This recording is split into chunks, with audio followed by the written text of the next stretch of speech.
አኮኩሉ ፋሚሊ የመረጃ የምክርና የአውታረ መረብ መድረክ ነው።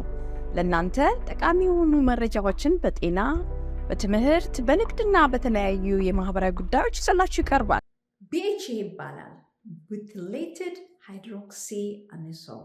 ይሄ ኬሚካል ነው። በምግብ ውስጥ ብዙ ጊዜ የምናገኘው ነው። እንደ አይስክሬም ያሉ ከረሜላ፣ የታሽገው የሚቀዘቅዙ የስጋ ውጤቶች፣ ስጋ፣ እንደዚህ አይነት ምግቦች፣ ሲሪያልስ በእነዚህ ውስጥ ይገኛል። በምግብ ብቻ አይደለም፣ በኮስሞቲክ ውስጥ ይገኛል፣ በመድኃኒቶች ውስጥ ይገኛል፣ በልዩ ልዩ አገልግሎቶች ውስጥ እቃዎች ውስጥ ይገኛል። ታዲያ ይሄ ከ1958 ጀምሮ ለሰው ልጅ ጤና ምንም ችግር አያመጣም ተብሎ ስንጠቀምበት የነበረው ኬሚካል በቅርብ ጊዜ እየወጡ ያሉ መረጃዎች የሚያሳየው ለካንሰር አንዱ ምክንያት እንደሆነ ነው። ተደጋጋሚ መረጃው FDA ሲደርሰው የወሰደው እርምጃ ይሄን ኬሚካል እንደገና መመርመር ነው። ለምንድነው ይሄ ኬሚካል ምግብ ውስጥ፣ ኮስሜቲክ ውስጥ፣ መድኃኒት ውስጥ፣ ሌሎች የሚጠቀሙባቸው እቃዎች ውስጥ የሚገባው ለምንድን ነው? ቅባትና እንደ ቅባት አይነት የሆኑ ኦይልስ እና ፋትስ የሚባሉትን እንዳይበላሹ በረዥም ጊዜ በሼልፍ ላይፍ ወይም ደግሞ መደርደሪያ ላይ እንዲቆዩ ያደርጋቸዋል። ወይም ደግሞ ቀዝቃዛ ውስጥ ወይም በረዶ ውስጥ እንዲቆዩ ያደርጋቸዋል።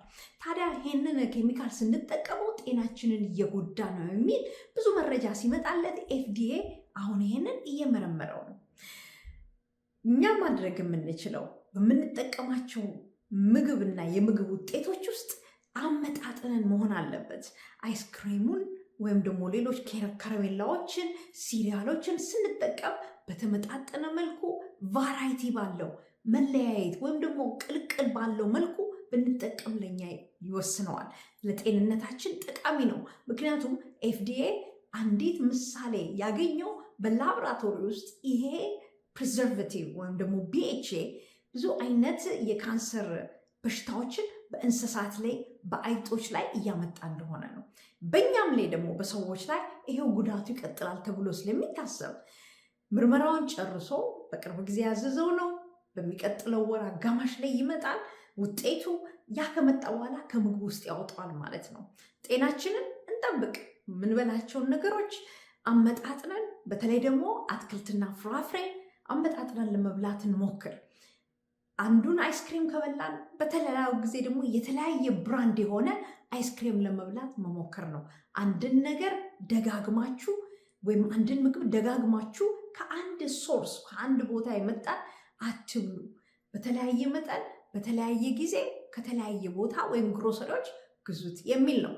ውጤቱን ሲመጣ አሳውቃችኋለሁ። መልካም ጊዜ። ዌብሳይታችንን akolkuluFamily.com ይጎብኙ። በሶሻል ሚዲያም ተከተሉን። አኮኩሉ ፋሚሊ